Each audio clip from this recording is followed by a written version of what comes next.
புரட்சித் தலைவர் எம்ஜிஆர் அவர்களை பற்றி சத்யா ஸ்டுடியோ பத்மநாபன் அவர்கள் கூறியதை தற்பொழுது காண்போம். சொல்லுதல் யாருக்கும் எளிய, அறியவாம் சொல்லிய வண்ணம் செயல் என்றார் வள்ளுவ பெருந்தகை. அந்த பொய்யாமொழிக்கு ஏற்ப சமதர்மம், பொதுவுடைமை ஆகிய லட்சியங்களை மேடையிலே பேசுவது எளிது. கடை தேங்காயை எடுத்து வழிப்பிள்ளையாருக்கு உடைப்பது போல் யாருடைய சொத்தையோ எடுத்து சொக்கனுக்கும் ஏழை குப்பனுக்கும் பகிர்ந்தளிக்கும்படி மேடை புரட்சி செய்வது அதைவிட எளிது. ஆனால் தன்னுடைய நெற்றி வேர்வை நிலத்தில் விழ அயராது உழைத்த உழைப்பால் உருவான ஒரு நிறுவனத்தின் நிர்வாகத்தை அதன் தொழிலாளர்களுக்கே சமமாக பிரித்தளிப்பது என்பது எல்லோருக்கும் உரியதன்று. அது எங்கள் வாழ்க்கை பாதையின் ஒளிவிளக்காம் புரட்சித் தலைவரை போன்ற பொன்மனச் செம்மல்களுக்கே உரிய ஒன்று. ஈத்துவக்கும் இன்பம் அறிந்த பெருந்தகையிடம் சேரும் செல்வத்தை ஊருணி நீர் நிறைந்ததற்கும் ஊர் நடுவே பழமரம் பழுத்ததற்கும் தமிழ்மறை ஒப்பிடுகிறது. அந்த முப்பாலுக்கு ஏற்ப எங்கள் இதே தெய்வம் பெற்ற லட்சங்கள் எல்லாம் ஏழை எளியோரின் ஏழ்மையை தீர்க்கும் லட்சியத்திற்காகவே பயன்படுத்தப்பட்டன. திரை உலகிலேயே வற்றாத வழங்கும் காமதேனுங்களாக கருதப்படுபவை திரையரங்கங்கள்தாம். ஒருமுறை சென்னை நகரின் முக்கிய திரையரங்கம் ஒன்று விலைக்கு வருவதாக இந்த ஏழை பங்காளரிடம் தெரிவிக்கப்பட்ட போது அவர் கேட்ட முதல் கேள்வி, இந்த தியேட்டரை வாங்கினால் அதில் எத்தனை பேருக்கு வேலை கொடுக்க முடியும் என்பதுதான். பொதுவாக ஒரு நிறுவனத்தை வாங்கும்போது லாபம் வரும் என்றுதான் எல்லோரும் கேட்பார்கள். ஆனால் பள்ளி ரோம்பும் பண்படைத்த இந்த பாரி வள்ளலோ அதனால் தனக்கு என்ன பலன் என்று கேட்காமல் பயனடைவோர் பட்டியல் எவ்வளவு என்று கேட்டார். நட்டத்தில் நடைபெறும் ஒன்று என்று தெரிந்திருந்தும் பலருக்கு வேலைவாய்ப்பு அளிக்கக்கூடிய ஒன்று என்ற ஒரே காரணத்தால் தான் மகாலட்சுமிகளான மவுண்ட் ரோடு தியேட்டர்களை எல்லாம் விட்டுவிட்டு சத்யா படப்பிடிப்பு நிலையத்தை அவர் வாங்கினார். அவரது உடல் மட்டுமல்லாது அவரது உள்ளமும் இவ்வாறு சொக்க தங்கமாக இருந்ததால்தான் இன்று இந்த வையகமே அவரது புகழை பாடி நிற்கிறது.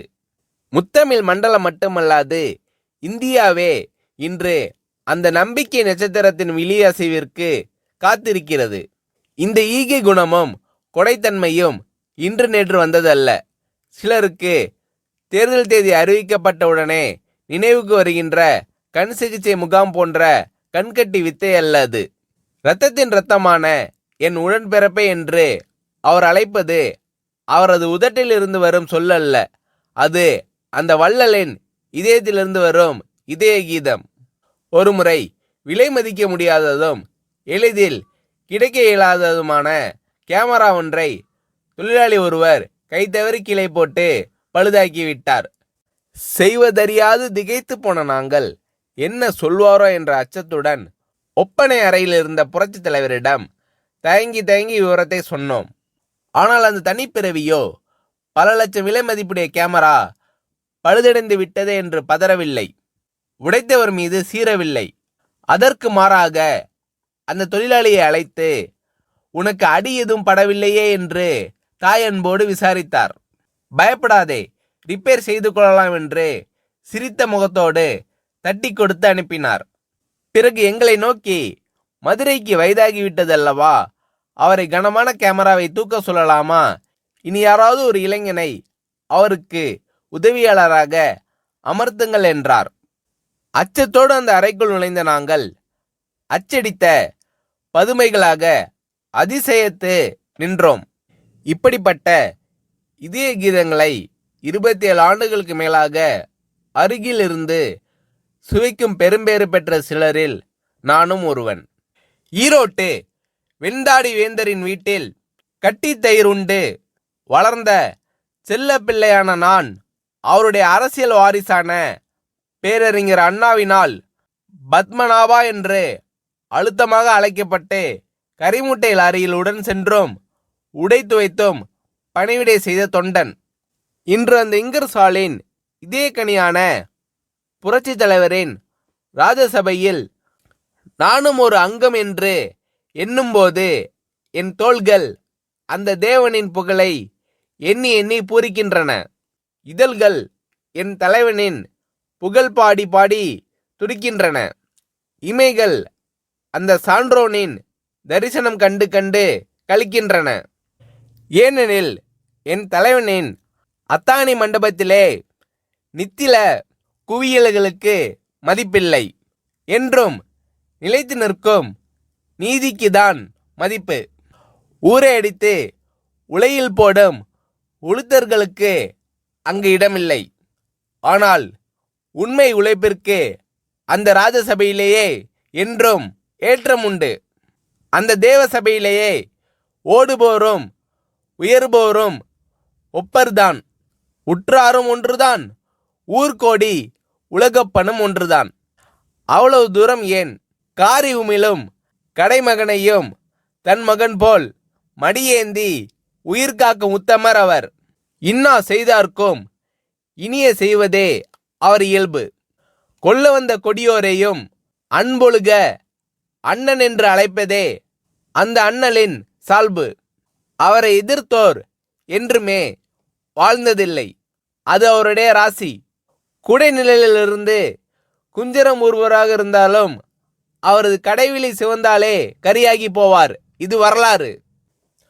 ஆனால் ஆண்டவனை நம்பினோர் மட்டுமல்ல, இந்த ஆண்ட கையை நம்பினோரும் கைவிடப்பட்டதில்லை.